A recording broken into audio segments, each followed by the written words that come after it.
애 떨어진 게 벼슬이냐? 밥은 누가 해? 유산 수술을 받고 퇴원한 지 불과 3일째 되던 날, 아직 끊어질 듯 아픈 뱃속을 움켜쥐고 누워있는 저를 향해 닫힌 방문 너머로 시어머니의 날카로운 목소리가 날아들었습니다. 순간 숨이 턱 막혔습니다. 지난 3년 동안 제 손으로 직접 대소변을 받아내며 피가 마르도록 헌신했던 세월이 처참하게 짓밟히는 기분이었어요. 저는 천천히 몸을 일으켜 거실로 나갔습니다. 그리고 소파에 앉아 태연히 TV를 보는 시어머니의 눈을 똑바로 마주 보았어요. 그럼 어머니, 당신 귀한 아들은 평생 벼슬이었겠네요. 항상 죄인처럼 고개를 숙이던 며느리의 서늘한 반격에 거실에는 숨막히는 정적이 내려앉았습니다. 단 한 번의 반항, 하지만 이 짧은 한마디가 3년간 골마있던 우리 가족의 추악한 진실을 모조리 터뜨리게 될 줄은 미처 알지 못했습니다. 오늘의 사연 지금 시작합니다. 병원 로비의 자동문이 열리자 따뜻한 봄바람이 얼굴에 와닿았습니다. 하지만 제 몸은 한겨울 얼음물에 깊이 잠긴 것처럼 뼛속까지 시렸습니다. 유산 수술을 받고 입원한 지 3일 만에 퇴원길이었습니다. 바깥은 이렇게 환하고 따뜻한데 제 뱃속은 텅 비어버렸다는 사실이 아직도 믿기지 않았어요. 지하 주차장에서 남편 준호가 차를 빼와 제 앞에 세웠습니다. 아랫배가 끊어질 듯 당겨와 차 문을 여는 것조차 힘겨웠습니다. 창백한 얼굴로 조수석에 힘겹게 몸을 싣는 저를 보며 운전대를 잡은 남편이 입을 열었습니다. 어머니 혼자 계셔서 걱정됐어. 안전벨트를 매려던 제 손이 허공에서 멈췄어요. 숨이 턱 막혔습니다. 아내의 뱃속에서 아이의 심장이 멎어 3일을 내리앓다 나온 참이었습니다. 축 처진 몸으로 차에 오르는 아내를 옆에 두고 남편이 3일 만에 꺼낸 첫마디는 자신의 어머니 걱정이었습니다. 저는 입술을 꽉 깨물고 아무 대답 없이 창밖으로 고개를 돌렸어요. 많이 힘들었지? 남편이 뒤늦게 변명처럼 위로의 말을 덧붙였습니다. 하지만 이미 신호등은 파란불로 바뀌어 있었고 남편의 시선은 앞을 향해 있었습니다. 차는 매끄럽게 출발했지만 제 마음속에 남아있던 마지막 온기는 걷잡을 수 없이 차갑게 식어내렸습니다. 그 순간 어떤 대답도 어떤 원망도 하고 싶지 않았어요. 집에 도착해 현관문 비밀번호를 누르는 소리가 유난히 크게 울렸습니다. 문을 열고 들어가자 거실 소파에 앉아있는 시어머니의 뒷모습이 보였습니다. 시어머니는 며느리가 퇴원해서 들어오는 소리를 뻔히 듣고도 고개 한번 돌리지 않았습니다.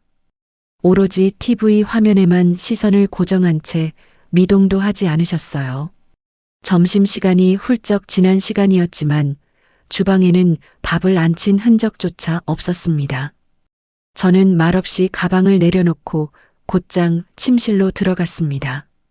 침대에 쓰러지듯 몸을 누이자 아직 아물지 않은 아랫배가 묵직하고 싸하게 당겨왔습니다. 천장을 멍하니 바라보며 조용히 눈을 감았어요. 탈진한 몸은 물먹은 솜처럼 무거웠지만 머릿속은 텅 빈 것처럼 공허했습니다.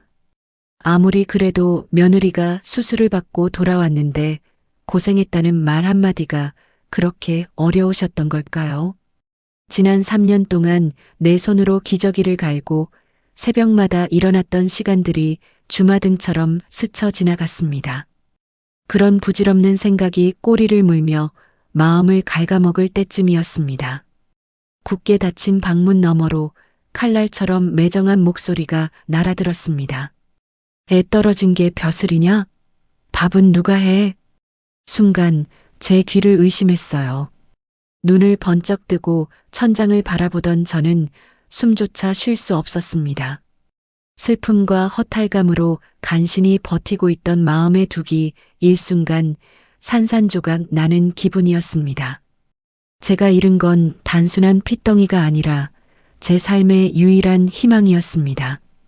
그런데 어떻게 같은 여자로서 저런 말을 입 밖으로 꺼낼 수 있는 것일까요? 저는 잠시 그대로 누워 있다가 천천히 몸을 일으켰습니다. 바닥에 발을 내디딜 때마다 아랫배가 찢어지는 듯 아팠지만 멈추지 않았습니다. 발끝에 슬리퍼를 깨어 신고 닫힌 방문 손잡이를 꽉 쥐었습니다.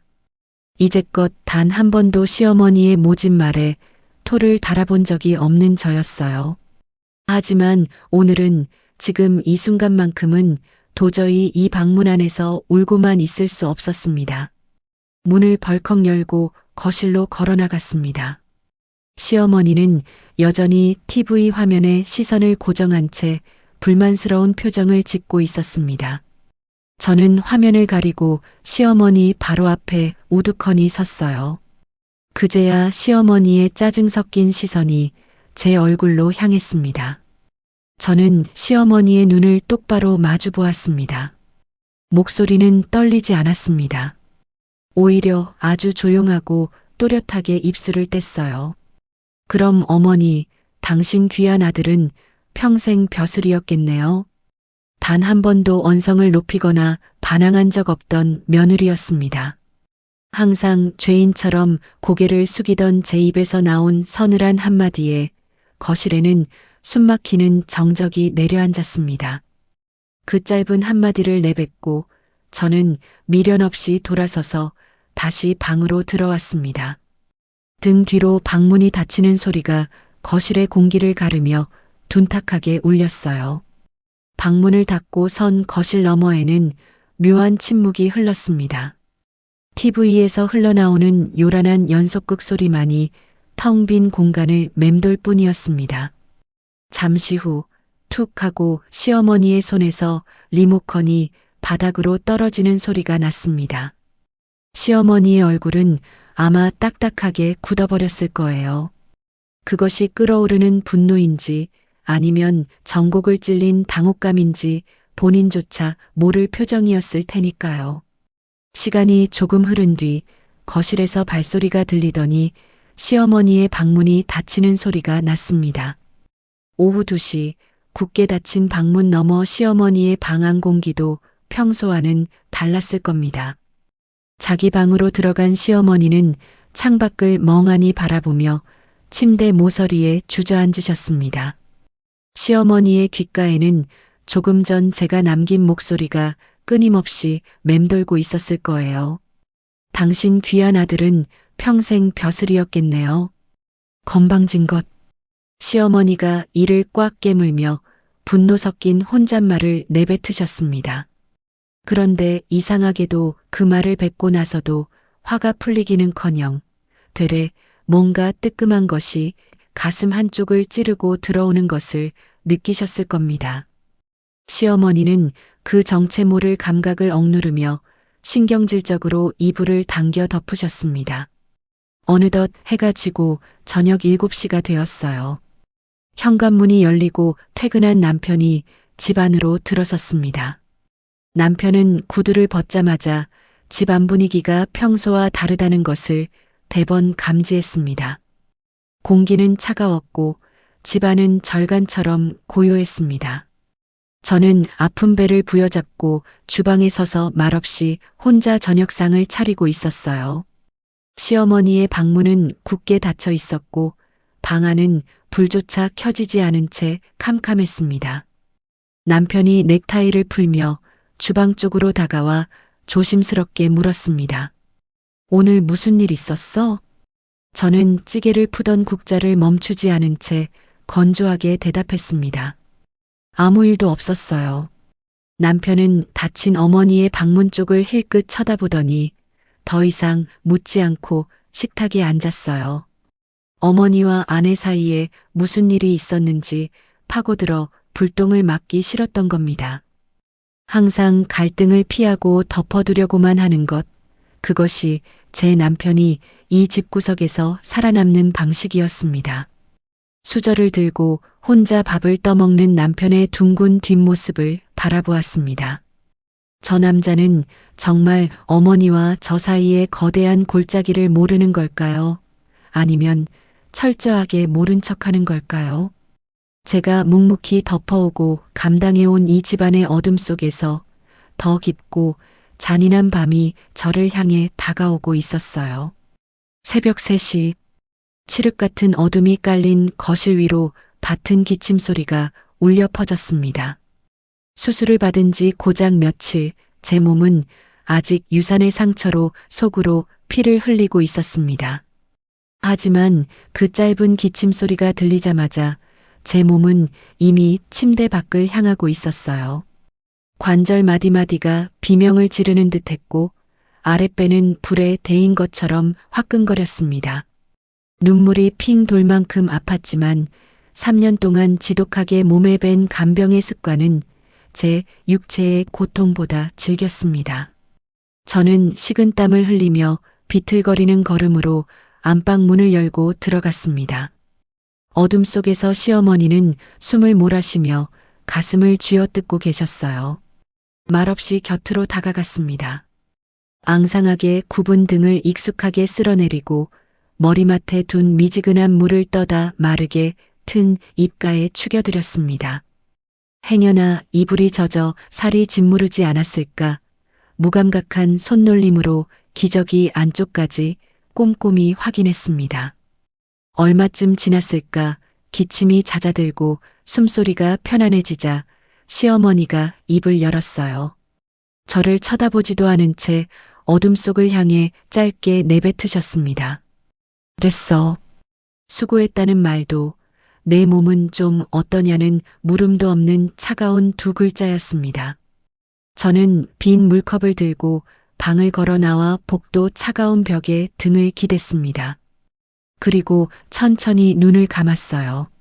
3년 동안 이런 새벽이 도대체 몇 번이나 있었는지 이제는 세어보는 것조차 그만두었습니다. 누군가의 생명을 연장하기 위해 제 생명을 갉아먹는 이 짓을 언제까지 해야 하는 걸까요? 의무감은 이미 바닥난 지 오래였고 지독한 소진 끝에 남은 것은 텅 빈 서글픔뿐이었습니다. 몇 시간 뒤 아침 7시 주방에는 시어머니가 드실 구수한 잣죽 냄새가 퍼지고 있었습니다. 밤새 한숨도 자지 못한 저는 퀭한 얼굴로 가스레인지 불빛 앞에 우두커니 서 있었습니다. 유산 후 제대로 된 미역국 한 그릇 먹지 못한 제 속은 텅 비어 쓰렸어요.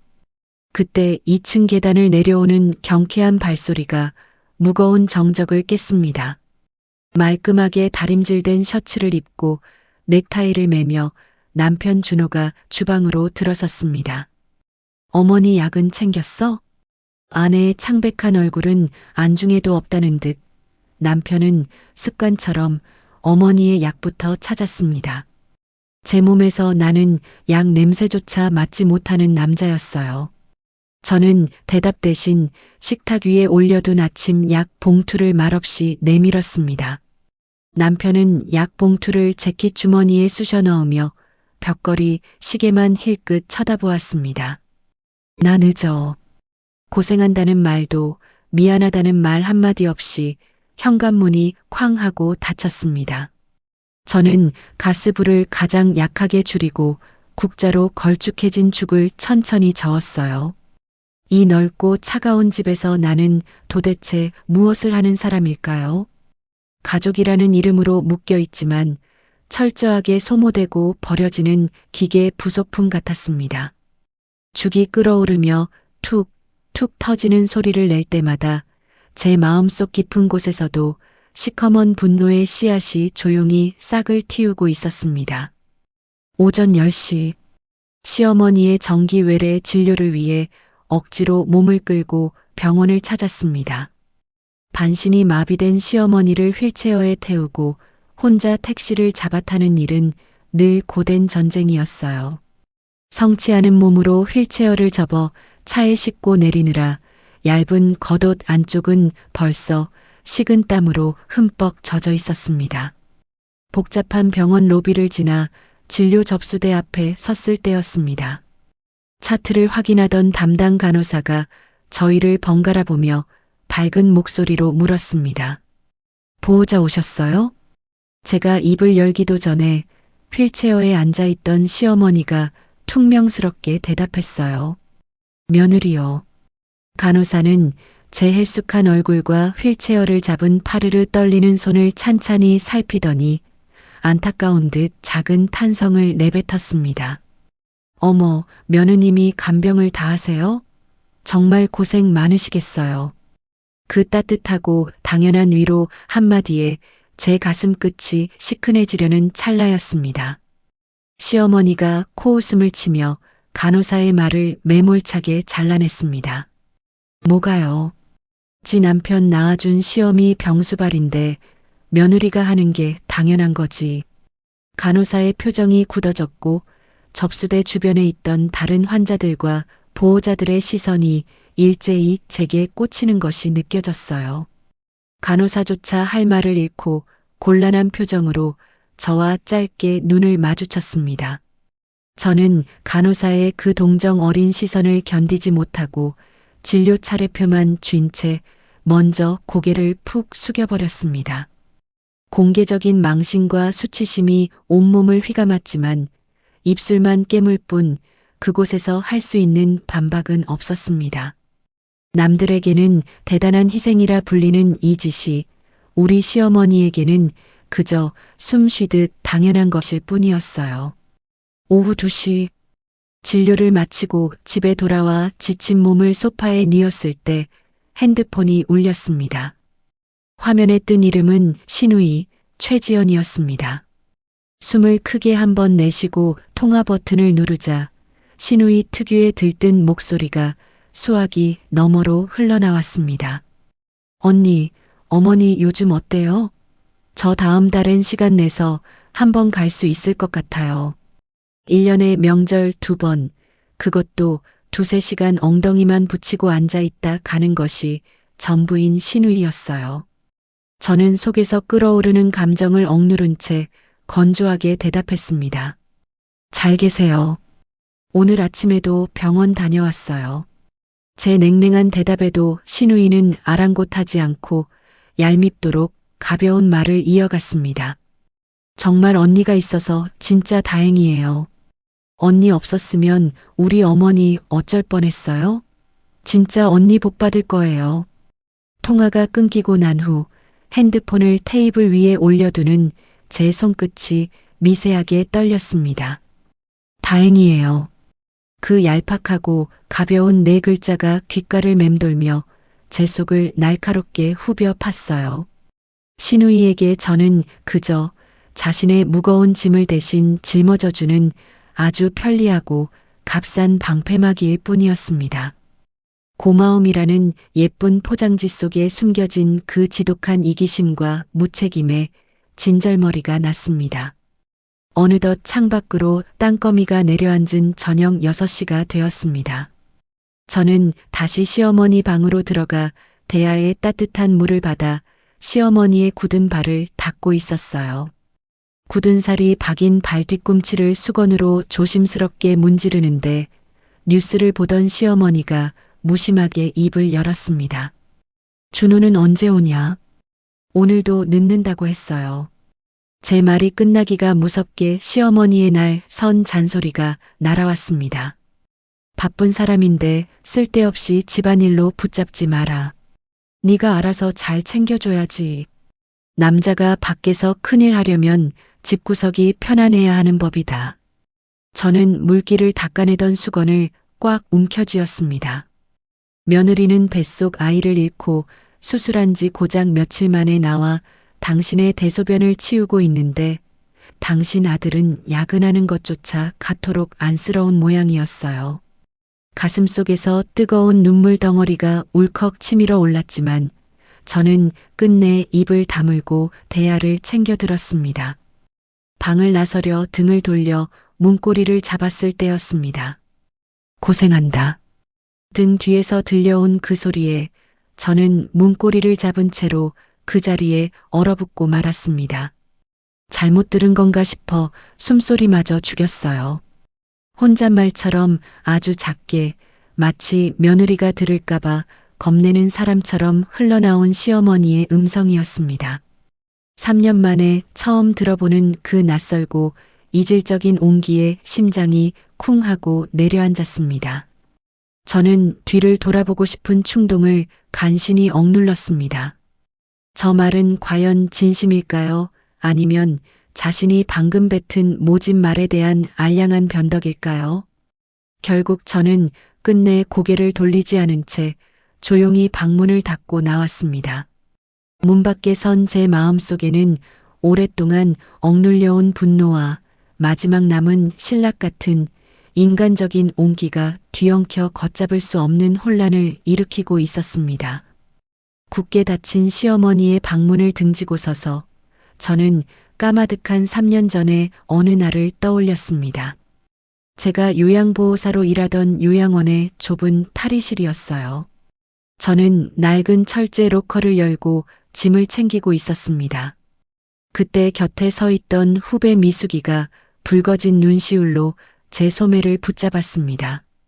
언니, 진짜 이대로 그만둬요? 왜요, 갑자기? 저는 짐을 싸던 손을 멈추고 씁쓸하게 웃었습니다. 시어머니가 갑자기 쓰러지셨어. 반신이 마비되셨는데 내가 안 하면 아무도 안 해. 남편은 밖으로만 돌고 시누이는 바쁘다고 피하니까. 미숙이의 눈에서 기어이 눈물이 뚝 떨어졌어요. 저는 울컥하는 마음을 다잡으며 가방에서 두툼한 서류 묶음을 꺼내 미숙이의 품에 안겨주었습니다. 울지 마. 나도 눈물 날 것 같으니까. 이거 내가 3년 동안 환자들 돌보면서 꼼꼼하게 만든 케어 노트야. 이제 네가 써. 미숙이는 제 피와 땀이 밴 자료를 꽉 끌어안고 말없이 고개를 끄덕였습니다. 그렇게 저는 제 이름표와 직장, 그리고 온전한 내 삶을 내려놓고 시어머니의 병상으로 향했습니다. 처음 간병을 시작하던 날, 시어머니의 안방 공기는 무겁고 서늘했어요. 자존심 강하던 양반이 하루아침에 대소변을 남의 손에 맡기게 되었으니 그 참담함이 오죽했을까요? 그날 밤 시어머니는 굳어버린 한쪽 손 대신 성한 두 손으로 제 손을 꽉 부여잡았습니다. 파르르 떨리는 시어머니의 눈빛은 전에 없이 간절했습니다. 선영아, 고맙다. 내 은혜, 내가 죽을 때까지 잊지 않을게. 저는 시어머니의 마른 손을 마주 잡으며 대답했습니다. 어머니, 그런 말씀 마시고 건강하게만 곁에 계세요. 시어머니가 처음으로 제 얼굴을 따뜻하고 오래도록 바라봐 주셨어요. 두 사람이 눈을 맞추며 아주 짧게, 그러나 진심으로 미소 지었던 순간이었습니다. 그때 저는 바보같이 믿고 말았습니다. 이 고된 시간 끝에는 진짜 가족이 될 수 있을 거라고, 저 따뜻한 눈빛이 나를 버티게 해줄 거라고요. 그것이 우리 두 사람이 처음이자 마지막으로 온전히 연결된 순간이라는 걸 그때는 알지 못했습니다. 시간이 흘러 2년 전 봄이 되었습니다. 햇살이 따스하게 내리쬐던 병원 복도에서 담당 의사가 차트를 보며 제게 밝게 웃어 보였습니다. 어르신 혈압도 정상이고 몸이 아주 많이 안정되셨어요. 다 보호자분이 밤낮으로 정성껏 돌보신 덕분입니다. 그 한마디에 지난 1년의 고생이 눈 녹듯 사라지는 것 같았어요. 저는 뿌듯하고 벅찬 마음으로 시어머니가 계신 병실로 걸음을 옮겼습니다. 문 손잡이를 잡으려다 투명한 유리창 너머로 통화를 하고 계신 시어머니의 모습이 보였습니다. 시어머니의 얼굴에는 환한 웃음꽃이 피어 있었습니다. 그리고 열린 문틈 사이로 시어머니의 들뜬 목소리가 제 귓가를 때렸어요. 응, 나 괜찮아. 아유, 여기 있는 게 생각보다 하나도 안 힘들어. 때 되면 밥 주고 약 주고 다 알아서 해주는데 뭐. 창유리에 닿았던 제 손끝이 차갑게 굳어버렸습니다. 제가 밤잠을 설치며 관절이 닳도록 뛰어다닌 시간들이 시어머니에게는 그저 저절로 알아서 굴러가는 편안한 시간일 뿐이었습니다. 조금 전까지 가슴을 채우고 있던 뿌듯함이 순식간에 차갑게 식어내렸습니다. 다시 1년이 지나 작년 겨울이었어요. 오랜만에 친정에 들른 날 제 얼굴을 보자마자 친정어머니는 펄쩍 뛰며 눈물을 쏟으셨습니다. 아이고, 내 새끼야. 너 얼굴이 왜 이 꼴이냐? 뼈만 앙상하게 남아서. 얼마나 지쳤으면 애가 생기가 하나도 없어. 저는 애써 웃음을 지어 보이며 어머니의 거친 손을 잡았습니다. 괜찮아요, 엄마. 밥을 좀 못 먹어서 그래요. 친정어머니는 제 등짝을 치며 통곡하셨습니다. 그러다 내 몸 다 망가진다. 당장 거기서 나와. 네가 식모냐, 종이냐? 저는 눈물을 삼키며 조용히 하지만 고집스럽게 대답했어요. 엄마, 어머니가 고마워할 날이 올 거예요.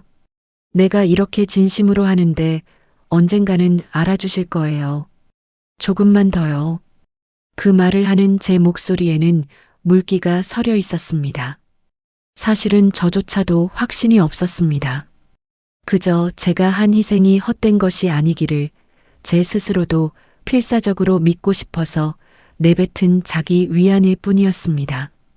그리고 8개월 전 어느 늦은 밤이었어요. 모두가 잠든 집안, 좁은 화장실 거울 앞에 선 제 손은 사시나무 떨리듯 떨리고 있었습니다. 제 손에 들린 임신 테스트기에는 선명한 두 줄이 그어져 있었습니다. 결혼하고 그렇게 기다렸던 아이였습니다. 그런데 저는 세면대 앞에 서서 거울 속 제 얼굴을 보고 멍하니 굳어버렸어요. 환희도 기쁨도 아니었습니다. 창백하게 질린 거울 속 여자의 표정은 알 수 없는 두려움에 사로잡혀 있었습니다. 내가 이 집에서 아이를 낳아도 되는 걸까? 내 아이가 나처럼 이 집안에서 투명 인간 취급을 받으며 자라지는 않을까? 내가 짊어진 이 무거운 간병의 굴레를 내 아이에게까지 씌우게 되는 건 아닐까? 축복받아야 할 새 생명을 품고도 기뻐하기는커녕 두려움과 막막함이 앞선다는 사실이 제 자신을 너무나도 서글프게 만들었습니다. 그렇게 불안과 두려움 속에서 간직했던 제 아이는 결국 이 차가운 집안의 온기를 견디지 못하고 제 곁을 떠나고 말았습니다. 그리고 아이를 잃고 돌아온 텅 빈 집에서 저를 기다리고 있던 건 애 떨어진 게 벼슬이냐는 잔인한 비수였습니다. 과거의 파편들이 산산이 부서지며 제 발밑에 쌓였어요. 이제 더 이상 기다릴 기적도 견뎌야 할 이유도 남아있지 않았습니다. 유산의 아픔을 안고 퇴원한 지 어느덧 일주일이 지났습니다. 시간은 무심하게 흘러갔지만 제 몸과 마음은 여전히 차가운 얼음물 속에 갇혀 있는 것만 같았습니다. 그날 낮 시누이 지연이가 양손에 과일 바구니를 들고 불쑥 집으로 찾아왔어요. 아마도 남편이 출근하고 없고 시어머니와 저 단둘이 있는 시간을 일부러 노린 방문이었을 겁니다. 저는 거실에 앉은 시누이에게 차를 내어주고 마르지 않은 빨래를 널기 위해 베란다로 나갔습니다. 유리문을 닫으려던 찰나 거실에서 시어머니와 시누이가 나누는 대화 소리가 열린 문틈을 타고 넘어왔습니다. 어머니, 나중에 이 집은 어떻게 하실 거예요? 시누이의 갑작스러운 물음에 빨래를 털던 제 손이 허공에서 멈췄어요. 무슨 소리야? 내가 아직 시퍼렇게 살아있는데. 시어머니가 일축하려 했지만 시누이는 낮고 은밀한 목소리로 밀어붙였습니다. 어머니, 오빠한테만 다 맡겨두시면 안 돼요. 오빠가 알아서 잘해줄 거라고 생각하시면 큰 오산이에요. 언니가 3년 동안 간병했다고 이 집까지 며느리가 다 갖는 건 아니잖아요. 사람 마음이 어디 그래요? 어머니도 미리미리 챙기실 건 챙기셔야죠. 순간 젖은 수건을 쥐고 있던 제 손가락 끝이 하얗게 질렸습니다. 저를 향한 걱정과 고마움은 애초에 존재하지도 않았던 겁니다. 시누이의 머릿속에는 오로지 병든 어머니를 떠맡은 며느리가 혹여나 집 한 채라도 더 챙겨갈까봐 전전긍긍하는 천박한 계산뿐이었어요. 저는 젖은 빨래를 대야에 거칠게 던져놓고 빈 세숫대야를 든 채 베란다 문을 활짝 열고 거실로 나갔습니다. 드르륵 문 열리는 소리에 신우이의 입이 떡 벌어졌고 거실에는 찬 물을 끼얹은 듯한 정적이 흘렀습니다. 저는 신우이를 쳐다보지도 않고 욕실로 걸음을 옮겼습니다. 그날 저녁 퇴근하고 돌아온 남편이 눈치를 보며 주방으로 다가왔어요. 남편은 신우이가 다녀간 흔적과 제 서늘한 표정을 번갈아 보더니 조심스럽게 물었습니다. 지연이 또 뭔 말했어? 어머니 표정도 이상하시던데.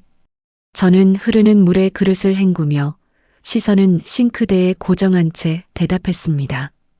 들었어요. 다 들었어요. 아가씨가 어머니 모시고 무슨 재산 계산을 어떻게 하는지. 제 말에 남편은 당황한 기색이 역력했습니다. 하지만 언제나 그렇듯 그는 이번에도 갈등을 회피하는 가장 쉬운 길을 택했어요. 아유, 너무 신경 쓰지 마. 지연이 걔 원래 생각 없이 말하는 거 알잖아. 그냥 한 귀로 듣고 흘려.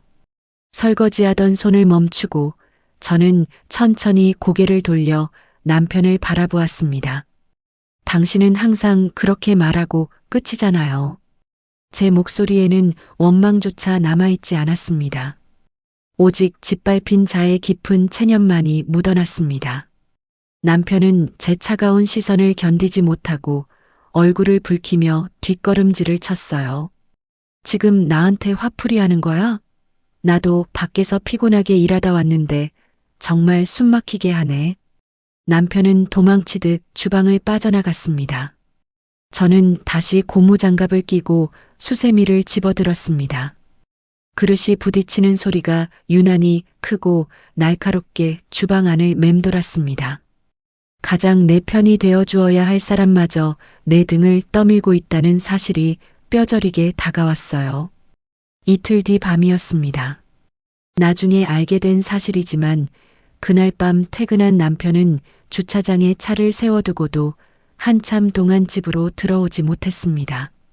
어두운 차 안에서 운전대를 잡은 채 멍하니 앉아있던 남편은 핸드폰 메모장을 열고 무언가를 썼다 지우기를 반복했다고 합니다.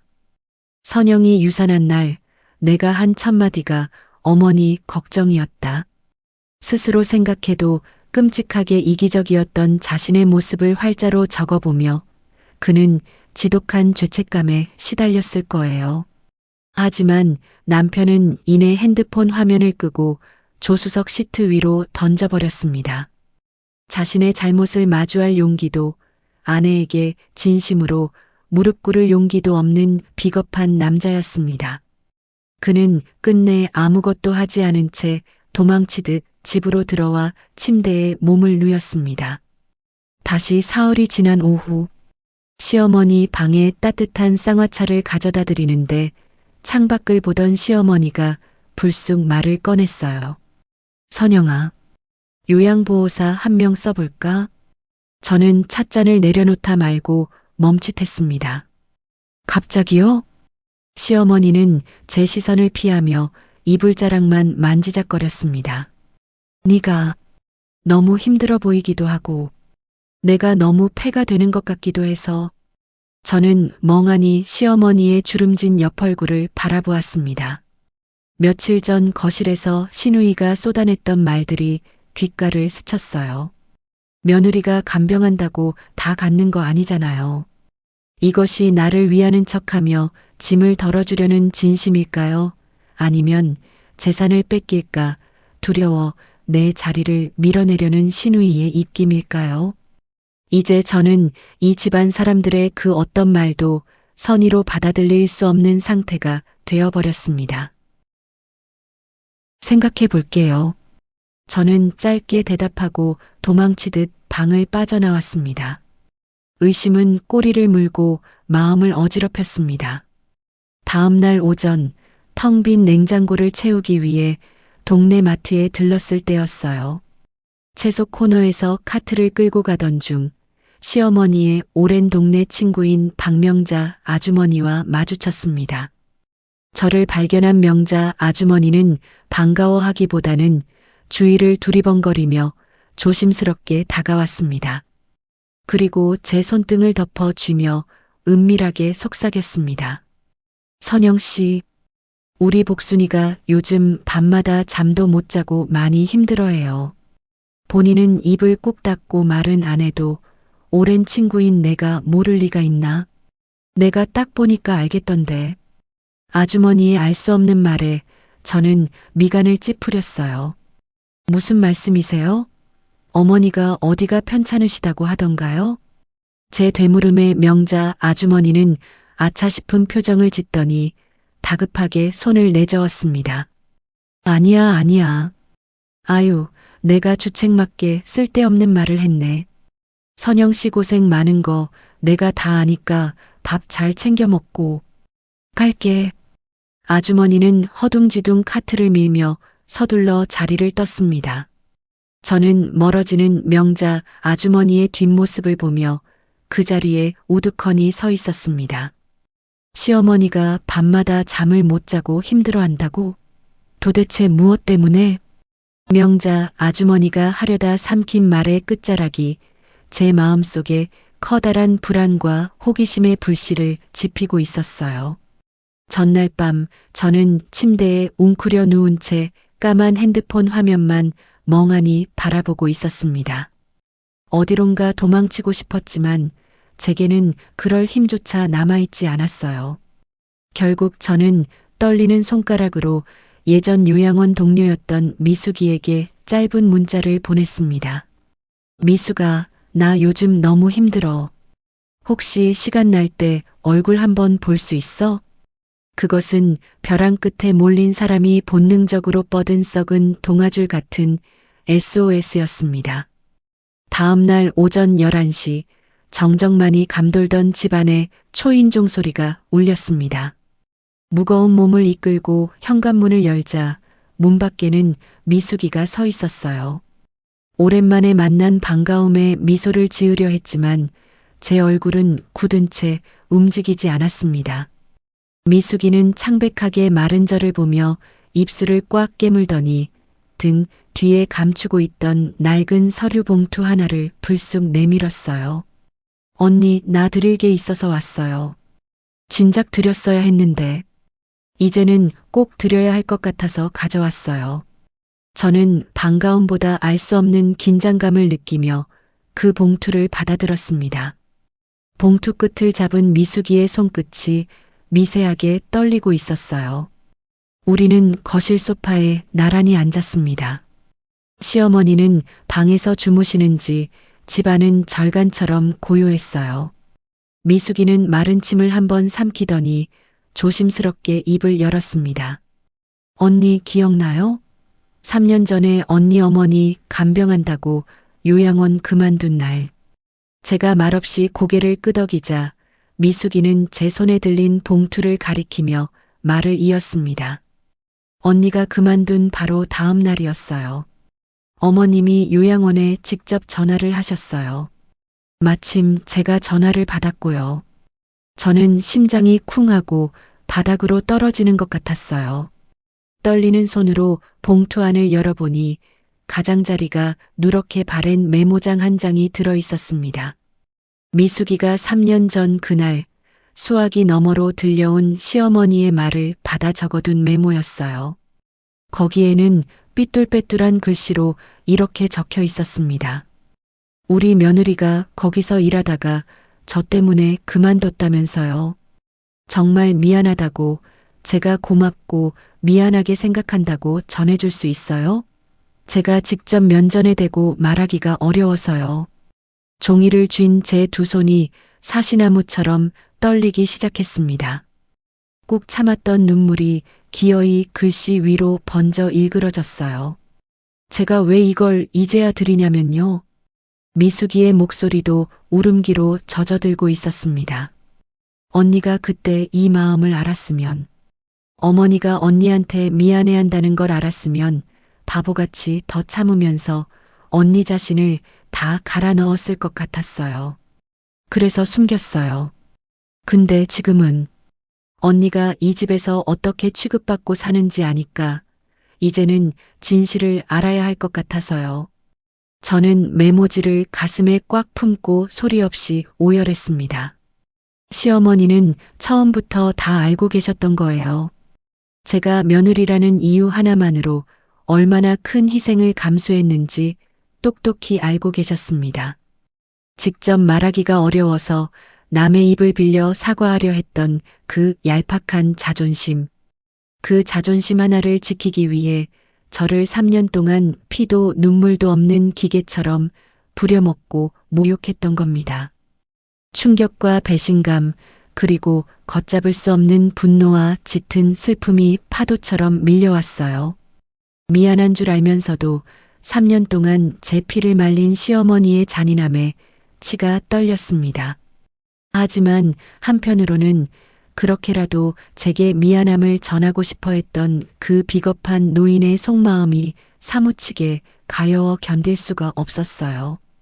오후가 되어 미숙이를 배웅하고 난 뒤 저는 홀로 시어머니의 방문 앞에 섰습니다.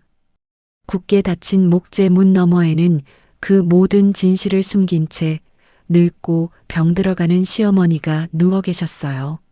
손을 들어 문을 두드리려다 허공에서 주먹을 꽉 쥐었습니다. 당장 문을 열고 들어가 이 종이를 내던지며 도대체 왜 그랬냐고 악을 쓰고 싶었거든요. 하지만 저는 이내 쥐었던 손을 천천히 내렸습니다. 발걸음을 돌려 주방으로 향했습니다. 시간은 어김없이 흘러 저녁죽을 끓여야 할 시간이 다가오고 있었어요. 가스레인지 불을 켜고 냄비에 몸을 기댔습니다. 나무 주걱으로 국물을 천천히 젓고 있을 때였어요. 참으려고 해도 기어이 굵은 눈물 한 방울이 툭 떨어져 냄비 안으로 사라졌습니다. 저는 국자를 내려놓고 차가운 싱크대 상판을 두 손으로 힘주어 짚었어요. 고개를 숙인 채 잠시 그 자리에 버티고 서서 거칠어진 숨을 골랐습니다.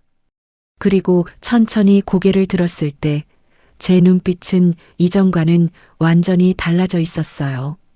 처연했던 울음기는 사라지고 그 자리에는 무언가 단단히 결심한 서늘한 기운이 자리 잡고 있었습니다. 저는 다시 국자를 집어들고 묵묵히 죽을 저었습니다. 이 지독한 연극을 제 손으로 직접 끝내야 할 때가 왔음을 직감했어요. 그날 저녁 저는 안방으로 들어와 미숙이에게 전화를 걸었습니다. 미숙아, 오늘 정말 고마웠어. 나한테 큰 용기가 됐어.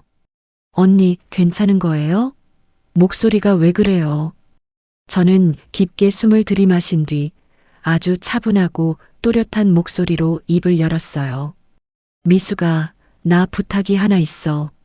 이번 주말에 우리 집에 한 번 더 와줄 수 있어? 남편이랑 시누이 다 모여있는 시간으로 맞춰서. 수화기 너머의 미숙이가 당황한 듯 잠시 침묵했습니다. 언니, 주말에 가족들 다 모이는데 제가 거길 왜요? 가서 뭐 하려고요? 저는 탁자 위에 올려둔 누런 메모지를 가만히 내려다보며 대답했어요. 그냥 다 같이 모여서 이야기를 한번 해야 할 것 같아서. 내가 3년 동안 한 번도 꺼내지 않았던 이야기. 제 결연한 목소리에 미숙이는 잠시 망설이더니 이내 굳은 목소리로 대답했습니다. 알겠어요, 언니. 갈게요. 언니가 부르면 갈게요. 전화가 끊어지고 방 안에는 다시 무거운 침묵이 찾아왔습니다. 하지만 이전의 무기력한 침묵과는 달랐어요. 이것은 거대한 폭풍이 몰아치기 직전에 숨막히도록 팽팽한 긴장감이 감도는 전야의 고요였습니다. 저는 메모지를 조심스럽게 접어 깊숙한 곳에 찔러 넣었어요. 이제 3년 동안 굳게 닫혀있던 진실의 문을 제 손으로 부숴버릴 시간이 다가오고 있었습니다. 약속했던 주말 저녁이 찾아왔습니다. 시누이 지연이는 어김없이 양손을 가볍게 한 채 불쑥 집으로 들어섰어요. 시어머니는 피곤하다며 일찌감치 안방으로 들어가 방문을 닫으셨습니다. 거실에는 저와 남편 그리고 시누이 셋만이 소파에 어색하게 둘러앉았습니다. TV 소리조차 켜지 않은 거실은 숨이 막힐 듯 고요했어요. 저는 탁자 위에 올려두었던 낡은 서류 봉투를 천천히 끌어당겼습니다. 봉투가 나무 테이블에 쓸리는 소리가 유난히 크게 울렸습니다. 제가 입을 열기도 전에 지연이가 불만스러운 표정으로 먼저 말을 꺼냈어요. 언니, 사람 불러놓고 뭐 하시는 거예요? 저 피곤해서 빨리 가봐야 해요. 저는 지연이의 불평에 흔들리지 않고 남편과 시누이를 번갈아 보았습니다. 그리고 아주 차분하고 또렷한 목소리로 입을 열었어요. 두 분께 드릴 말씀이 있습니다. 남편 준호가 눈치를 보며 몸을 앞으로 숙였습니다. 뭔데 그래? 심각하게. 저는 봉투 위에 두 손을 가지런히 모으고 3년 동안 묵혀두었던 첫 번째 진실을 꺼냈습니다. 제가 3년 전에 갑자기 직장 그만두고 어머니 간병 시작했던 날 두 사람 기억하나요? 시누이가 어이없다는 듯 콧방귀를 뀌었습니다. 그걸 누가 몰라요? 언니가 며느리니까 당연히 모신 거잖아요. 당연한 게 아닙니다. 제 단호한 한마디에 시누이의 입이 다물어졌어요. 저 요양보호사 자격증 있습니다. 그날 요양원 그만두고 어머니 병수발 시작한 거 할 줄 아는 게 없어서 갈 곳이 없어서 집구석에 주저앉은 게 아니에요.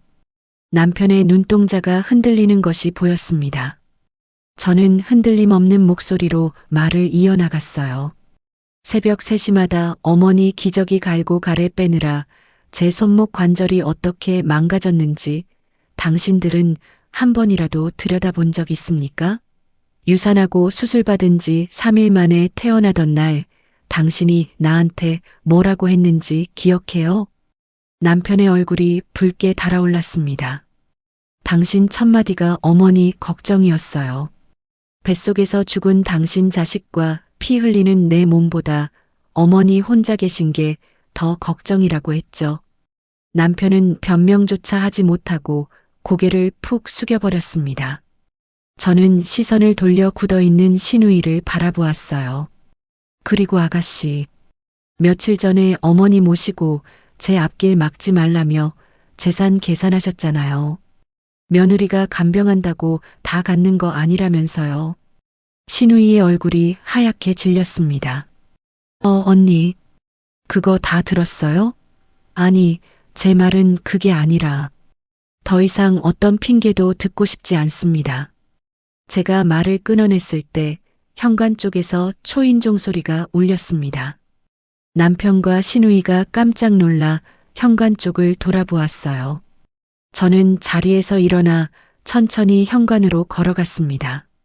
문을 열자 약속대로 미숙이가 굳은 표정으로 서 있었습니다. 들어와. 제가 미숙이를 거실로 데리고 들어오자 낯선 사람의 등장에 남편이 당황하며 물었습니다. 누구십니까? 저는 미숙이를 소파에 앉히며 대답했어요. 3년 전 내가 요양원 그만두던 날 같이 일했던 동료예요. 미숙이는 가방을 무릎 위에 올려놓고 남편과 시누이를 차례로 노려보았습니다. 그리고 헛기침을 한 번 하더니 곧장 본론으로 들어갔어요. 3년 전 언니가 일 그만둔 바로 다음 날이었어요. 어머님이 요양원에 직접 전화를 하셨습니다. 제가 직접 받았고요. 시누이가 황당하다는 듯 언성을 높였습니다. 우리 엄마가 거길 왜 전화해요? 미숙이는 테이블 위에 놓인 서류 봉투를 턱으로 가리키며 단호하게 말했어요. 언니한테 정말 미안하다고, 고맙고 미안하게 생각한다고 전해달라고 하셨어요. 본인 입으로는 면전에 대고 말하기가 도저히 어려우니까 저보고 대신 좀 전해달라고요. 거실에는 찬물을 끼얹은 듯한 충격적인 정적이 맴돌았습니다. 남편은 믿을 수 없다는 듯 입을 반쯤 벌린 채 굳어 있었어요. 자존심 강한 어머니가 뒤에서는 며느리에게 미안해 전전긍긍했다는 사실을 처음 알게 된 겁니다. 하지만 끝까지 이기적인 시누이는 지지 않고 악을 썼습니다. 그래서요? 그게 무슨 상관이에요? 우리 엄마가 미안해했든 말든 결국 언니가 알아서 한 거잖아요. 그 순간 참다 못한 미숙이가 목소리를 높여 쏘아붙였습니다. 상관이 왜 없습니까? 당신 어머니는 며느리 귀하고 고마운 줄 알면서도 3년 동안 부려먹은 거고 당신들은 몰라서 모른 척한 게 아니라 알기 싫어서 버려둔 거잖아요. 미숙이의 일갈에 시누이는 꿀먹은 벙어리처럼 입을 다물어 버렸어요. 그녀의 얄팍한 방어막은 산산이 부서져 내렸습니다. 저도 다 아는 사실을 한 집에 사는 식구들이 모른다는 게 말이 됩니까? 지난 3년 동안 언니가 이 집에서 어떻게 썩어갔는지 당신들이 더 잘 알 거 아니에요. 미숙이의 서늘한 비수에 남편은 아예 두 손으로 얼굴을 감싸쥐었습니다. 누구 하나 감히 입을 떼지 못하는 무거운 시간이 흘렀습니다. 얼마 뒤 미숙이가 먼저 자리에서 일어났습니다. 제 할 말은 다 한 것 같네요. 가보겠습니다. 미숙이가 현관을 빠져나가자마자 시누이 지연이가 도망치듯 가방을 챙겨 들었어요. 저 오늘 좀 피곤해서요. 먼저 가볼게요. 치사하고 비겁한 퇴장이었습니다. 어머니의 진심과 오빠 부부의 골마 터진 상처를 마주할 용기도 책임질 생각도 없는 그녀의 본 모습이었어요. 지연이가 쫓기듯 집을 빠져나가고 거실에는 저와 남편 단둘만 남겨졌습니다. 시간이 멈춘 것 같은 침묵 속에서 남편이 감싸쥐었던 두 손을 천천히 내렸습니다. 충혈된 눈으로 저를 올려다보던 그가 갈라진 목소리로 간신히 입을 뗐습니다. 미안해. 바닥에 납작 엎드린 한없이 초라하고 늦어버린 사과였습니다. 하지만 제 마음은 조금도 흔들리지 않았어요. 저는 소파에서 천천히 몸을 일으켜 남편을 내려다보며 말했습니다. 그 말, 3년 동안 기다렸어요. 남편의 어깨가 움찔거렸습니다. 그런데 그 사과는 지금 여기서 할 게 아니었어요. 3년 전 내가 어머니 똥기저귀를 처음 빨던 그날 했어야 했어요. 저는 남편을 향해 한 걸음 다가서며 쐐기를 박듯 마지막 말을 내뱉었습니다. 아니면 피 흘리며 유산하고 나오던 날 병원 주차장에서라도 했어야 했어요. 당신의 사과는 너무 늦었습니다. 남편은 더 이상 아무 말도 하지 못하고 고개를 떨구었습니다. 저는 그 무너진 뒷모습을 미련 없이 뒤로하고 제 방으로 걸음을 옮겼어요. 거실에는 덩그러니 혼자 남겨진 남편의 거친 숨소리만이 처량하게 맴돌고 있었습니다. 이제 이 집안에서 제가 해야 할 역할은 모두 끝이 났습니다. 거실을 휩쓸고 지나간 폭로와 다툼의 소리가 잦아들었습니다. 그러나 굳게 닫힌 방문 너머로 전해진 그날 선 진실들은 안방에 홀로 주저앉은 시어머니 최복순의 가슴을 갈기갈기 찢어놓고 있었어요. 숨소리조차 내지 못한 채 침대 모서리에 걸터앉은 시어머니의 굽은 어깨가 파르르 떨리고 있었습니다. 무릎 위에 올려놓은 낡은 수첩을 꽉 움켜쥔 손에는 하얗게 핏기가 가셔 있었어요. 직접 말하기가 어려워서요. 3년 전 요양원에 전화를 걸어 자신이 내뱉었던 그 비겁한 목소리가 귓가에 맴돌았습니다. 며느리의 입을 통해 거실에서 다시 울려 퍼지던 그 말은 마치 날카로운 비수가 되어 시어머니의 심장에 꽂혔어요. 조금 전 아들이 아내에게 쩔쩔매며 비겁하게 사과하고 딸이 도망치듯 집을 빠져나가는 소리를 들으며 시어머니는 이를 꽉 악물었습니다. 하지만 그 끓어오르는 분노는 이제 며느리나 자식들을 향한 것이 아니었어요. 끝까지 비겁하고 초라했던 자기 자신을 향한 지독하게 깊고 어두운 절망이었습니다. 시어머니는 수첩을 바닥에 툭 떨어뜨리며 천천히 바닥으로 무너져 내렸습니다. 마비된 반쪽 몸뚱어리가 오늘따라 유난히 더 무겁고 끔찍하게 느껴졌어요. 어느덧 시간은 흘러 새벽 2시가 되었습니다. 짙은 어둠이 깔린 방 안에서 시어머니는 식은땀이 밴 손으로 머리맡에 핸드폰을 집어들었어요. 더듬거리는 손가락으로 단축번호를 눌러 오랜 동네 친구인 명자 아주머니에게 전화를 걸었습니다. 신호음이 길고 지루하게 이어지다 수화기 너머로 잠결에 놀란 명자 아주머니의 목소리가 들려왔습니다. 복순아, 무슨 일이야, 이 시간에. 어디 아파? 시어머니는 왈칵 치밀어 오르는 울음을 삼키느라 한참 동안이나 아무 말도 하지 못했어요. 명자야, 나 어제 밤새 한숨도 못 자고 생각했어. 무슨 일인데 그래? 사람 애간장 녹이겠다. 천천히 말해봐. 명자 아주머니의 다정한 재촉에 시어머니는 짐승이 앓는 듯한 소리를 내며 입을 열었습니다. 그 아이가, 우리 선영이 말이 다 맞아. 내가 아주 몹쓸 짓을 했어. 천벌을 받을 짓을 했어.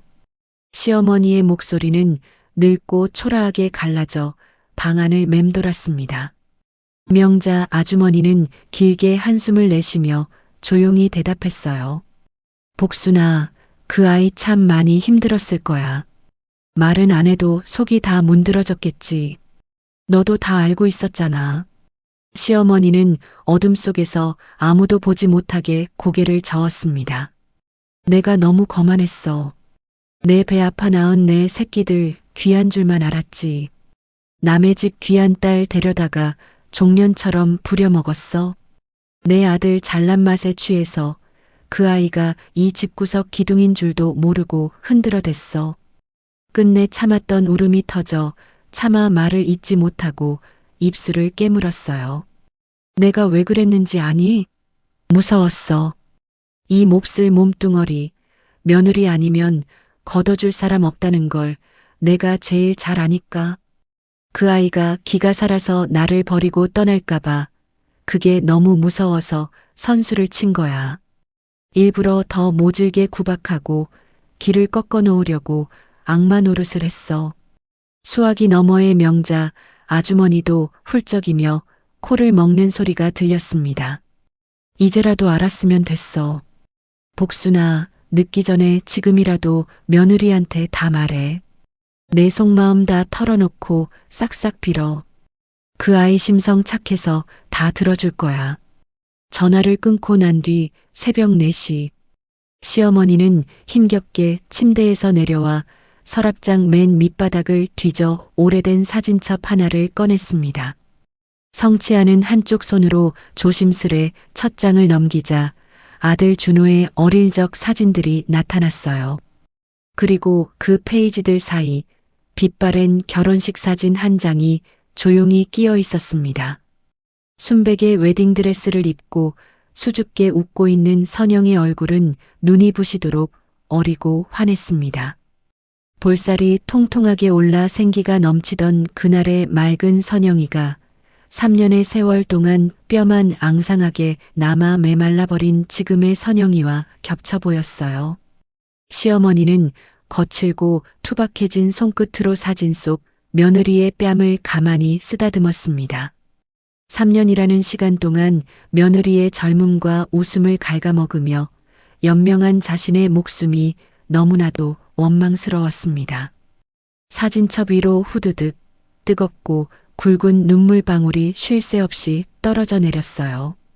시어머니는 사진을 가슴에 꽉 품고 소리 없이 오열했습니다. 반신마비로 이 집에 들어와 병수발을 받으며 3년을 누워 지낸 이래 처음으로 자존심도 체면도 다 버리고 혼자 터뜨리는 참회의 눈물이었습니다. 날이 밝아오는 줄도 모르고 늙은 시어머니는 그렇게 방바닥에 엎드려 한참을 울었어요. 시간이 흘러 다음 날 아침 9시. 간밤의 폭풍이 거짓말이었던 것처럼 제 방 안에는 따스한 봄 햇살이 비쳐들고 있었습니다. 침대 위에는 커다란 여행용 가방 하나가 입을 벌린 채 펼쳐져 있었어요. 저는 아무런 표정 없는 얼굴로 서랍에서 며칠치 옷가지를 꺼내 가방 안에 차곡차곡 접어 넣었습니다. 화가 나거나 슬프지조차 않았습니다. 그저 텅 빈 그릇처럼 모든 감정이 말라붙어 있었어요. 우선은 친정으로 내려가 지친 몸을 눕힐 생각이었습니다. 아니, 어쩌면 며칠이 아니라 아주 영영 이 지긋지긋한 집으로 돌아오지 않을 수도 있었어요. 스스로도 아직 명확한 기한이나 계획을 정하지 못한 채 그저 이 숨막히는 공기에서 벗어나야겠다는 생각뿐이었습니다. 가방 지퍼를 거의 다 잠가갈 무렵 옷을 챙기던 제 손이 멈칫했습니다. 열린 창문 너머로 하얀 목련이 눈부시게 피어 있는 것이 보였거든요. 마치 춥고 긴 겨울을 묵묵히 견뎌내고 마침내 세상 밖으로 나온 듯 환하게 망울을 터뜨린 목련이었습니다. 저는 짐을 싸다 말고 가방을 침대 한쪽에 밀어놓은 뒤 잠시 침대 가장자리에 걸터 앉았어요. 그때 침대 탁자 위에 놓인 핸드폰이 지잉지잉 진동하기 시작했습니다. 무심코 화면을 내려다본 저는 가슴이 철렁 내려앉으며 잠시 호흡을 멈췄어요. 어머니. 화면 위로 시어머니의 이름이 선명하게 깜빡이고 있었습니다. 3년 동안 같은 지붕 아래 살면서도 단 한 번도 제게 먼저 전화를 걸어온 적 없던 분이었습니다. 거실에서 목소리를 높여 며느리를 부르면 그만일 뿐 굳이 핸드폰을 찾아 번호를 누를 만큼 우리 사이가 다정했던 적은 없었으니까요. 진동 소리는 멈추지 않고 계속해서 아침의 고요를 날카롭게 깨뜨렸습니다.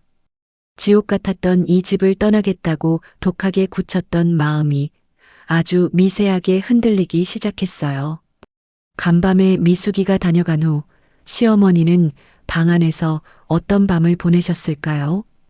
이 전화를 받아야 할지 아니면 이대로 외면하고 가방을 든 채 현관문을 나서야 할지 갈피를 잡을 수 없었습니다.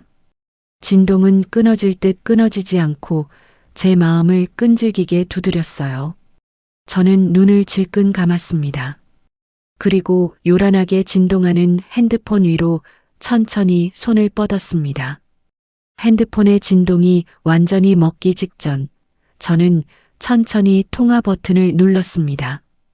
귀에 닿은 수화기 너머로는 가늘게 떨리는 무거운 숨소리만 들려왔어요. 짧은 침묵 끝에 먼저 입을 뗀 것은 시어머니였습니다. 평소에 쩌렁쩌렁하던 기세는 온데간데 없이 금방이라도 끊어질 듯 위태로운 목소리였어요. 선영아, 나 어제 밤새 생각했다. 저는 아무 대답도 하지 않은 채 침대 끝에 걸터 앉았습니다. 제 발밑에는 당장이라도 들고 나갈 수 있게 지퍼를 채워둔 여행용 가방이 놓여 있었어요. 수화기 너머의 시어머니가 물기 어린 목소리로 천천히 말을 이었습니다. 네가 맞다. 내가 틀렸어. 다 내 잘못이다. 시어머니의 입에서 나온 그 한마디에 굳게 닫혀있던 제 마음의 빗장이 흔들리기 시작했어요. 3년이라는 길고 어두운 시간 동안 제가 그토록 애타게 기다렸던 단 하나의 문장이었습니다. 긴장으로 굳어있던 제 어깨가 아주 조금 아래로 내려갔습니다. 저는 깊은 숨을 한번 들이마시고 조용히 입을 열었어요. 어머니, 저는 어머니가 미워서 그런 모진 말을 했던 게 아니에요. 그냥 너무 지쳐서 그랬어요. 사람이 사람으로 보이지 않을 만큼 지쳐서요. 수화기 너머로 시어머니가 끄끄거리며 눈물을 삼키는 소리가 들렸습니다. 알아. 나도 다 알았어.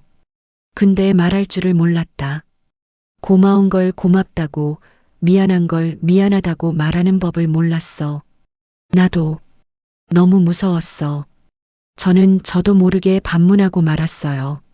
무서웠다고요? 그래. 네가 그토록 소중한 사람인데. 내가 이렇게 짐만 되는 늙은이라서 네가 어느 날 훌쩍 내 곁을 떠나 없어질까봐. 그게 너무 무서워서 미친 노인네처럼 굴었어. 널 아프게 해서 정말 미안하다. 그 고백을 끝으로 두 사람 사이에는 긴 침묵이 흘렀습니다. 전화를 끊지 않은 채 이어지는 그 침묵은 평소에 차갑고 숨막히던 고요가 아니었어요. 서로의 상처를 들여다보고 마침내 온전히 서로를 이해하게 된 3년 만에 처음으로 맞이하는 같은 침묵이었습니다. 제 눈에서 기어이 참았던 눈물이 흘러내려 무릎 위로 툭툭 떨어졌습니다. 통화가 끝나고 오전 10시가 되었습니다. 저는 방 한가운데 놓인 여행용 가방을 한참 동안 물끄러미 바라보았어요. 그리고 천천히 바닥에 주저앉아 가방 지퍼를 다시 열었습니다. 개어두었던 옷가지들을 하나씩 꺼내어 다시 원래 있던 서랍장 안으로 밀어 넣었어요. 텅 빈 가방을 방구석 벽 쪽에 기대어 세워두고 화장실로 향했습니다. 찬물로 세수를 하고 거울 속 제 얼굴을 들여다보았습니다. 모든 상처가 마법처럼 씻겨 내려간 것은 아니었어요. 하지만 거울 속 제 눈빛은 무언가 단단하게 결정한 사람의 얼굴이었습니다. 이 집구석에서 쫓기듯 도망치는 대신 마침내 마주하게 된 이 진실 앞에서 제 삶을 당당히 살아내기로 결심한 얼굴이었어요. 오전 10시 30분, 저는 시어머니의 방문 앞에 섰습니다. 떨리는 손을 들어 짧고 조용하게 문을 두드렸어요. 방 안에서 코맹맹이 소리가 섞인 목소리가 들려왔습니다. 들어와. 제가 조심스럽게 문을 열자 침대에 앉아있던 시어머니와 눈이 마주쳤습니다. 시어머니의 두 눈은 밤새 울어 퉁퉁 부어있고 붉게 충혈되어 있었어요. 저는 그 빨간 눈을 눈치챘지만 모른 척 시선을 거두었습니다. 시어머니 역시 제 젖은 속눈썹을 보았지만 아무 말 없이 모른 척 해주셨어요. 앉아라. 시어머니의 짧은 권유에 저는 침대 옆 작은 의자를 끌어당겨 앉았습니다. 시어머니는 저를 똑바로 보지 못하고 창밖으로 시선을 돌리며 의졸이셨어요. 봄이 왔네. 저도 고개를 돌려 시어머니의 시선이 머문 창밖을 바라보았습니다. 마당 한 구석에 심어진 나무의 하얀 목련이 눈부시게 피어 있었어요. 우리는 나란히 창밖의 목련을 바라보며 한동안 아무 말도 하지 않았습니다. 하지만 그 침묵이 처음으로 불편하지 않고 따뜻하게 느껴졌어요. 오후가 되어 저는 늘 그랬듯 주방에 섰습니다. 시어머니가 드실 부드러운 흰죽을 끓이고 있었어요. 평소와 같은 시간, 같은 냄비, 똑같은 불 조절이었습니다. 하지만 나무 주걱을 쥐고 있는 제 마음은 이전과 완전히 달랐어요. 네가 없어질까봐 무서웠어. 라는 시어머니의 떨리던 목소리가 주걱 끝을 타고 계속 맴돌았습니다. 그 고백을 완전한 용서로 받아들여야 할지 아니면 그저 가여운 노인에 대한 위로로 남겨두어야 할지 아직 섣불리 판단하지 않기로 했어요. 그저 오늘은 이렇게 차분한 마음으로 정성껏 죽을 끓이는 이 평화만으로도 충분했습니다. 그때 반쯤 열린 시어머니의 방문 틈으로 작은 목소리가 흘러나왔습니다. 선영아, 위장도 안 좋은데 쌀은 충분히 불렸냐? 순간 국물을 젓던 제 손이 잠시 멈췄습니다. 예전 같았으면 저를 닥달하고 흠을 잡으려는 매서운 간섭으로 들렸을 겁니다. 하지만 이제 저는 그 말에 담긴 진짜 온도를 구분할 수 있게 되었어요. 그것은 며느리를 향한 조심스럽고 서툰, 하지만 진심 어린 관심이었습니다. 저는 다시 국자를 천천히 저으며 대답했어요. 네, 어머니. 푹 불려서 끓이고 있어요. 짧고 조심스러운 대답이었지만 제 입가에는 저도 모르게 진짜 미소가 옅게 번지고 있었습니다.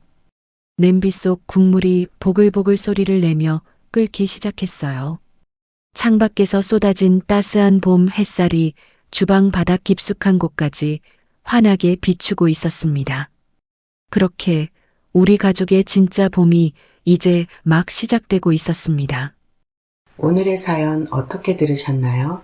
가장 가까운 가족이기에 때로는 더 아픈 상처를 주고받기도 합니다. 며느리가 곁을 떠날까봐 두려워 오히려 모질게 굴었던 시어머니의 서툰 진심과 그 상처를 묵묵히 견뎌낸 며느리의 인내를 보며 가슴이 먹먹해지는 시간이었습니다. 비록 3년이라는 긴 세월이 걸렸지만 눈물로 털어놓은 늦은 사과 한마디가 결국 두 사람의 얼어붙은 마음을 녹이고 마침내 따뜻한 봄을 불러왔습니다. 지금 화면 아래 댓글창을 누르시고 선영아, 그동안 참 고생했다.